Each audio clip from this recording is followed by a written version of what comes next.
ઈસવીસન 1900 રાજસ્થાનથી એક યુવાન અમદાવાદ પહોંચે છે. એમનું નામ ચીમનલાલ જોશી. એક નાનકડી ચા નાસ્તાની રેકડીથી એમની સફર શરૂ થાય છે. ટોસ્ટ, બિસ્કિટ અને નાનખટાઈના સ્વાદથી લોકો એમના તરફ આકર્ષાતા જાય છે. 19મી સદીના અંતિમ વર્ષોમાં અમદાવાદ ધીમે ધીમે વેપારનું કેન્દ્ર બનતું હતું. રીચી રોડ, આજનો ગાંધી રોડ, દૂર દૂરથી આવેલા વેપારીઓ, કામદારો અને ચા નાસ્તાની રેકડીઓથી જીવંત બનતો ગયો.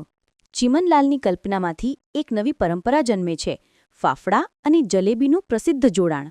દશેરાની સવાર, લોકોના લાંબા કતારો માત્ર એક જ સ્વાદ માટે ઊભા રહે: ચંદ્રવિલાસની ફાફડા જલેબી. રેંકડીથી હોટલ સુધીનું પગલું.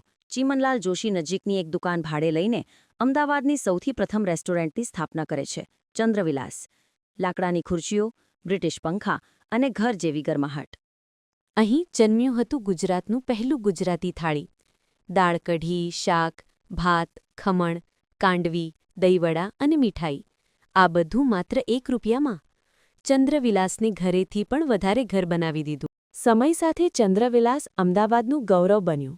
દેશ-વિદેશના મહાનુભાવો, કલાકારો આ પરંપરા અને સ્વાદને નમન કરવા અહીં આવતા રહ્યા.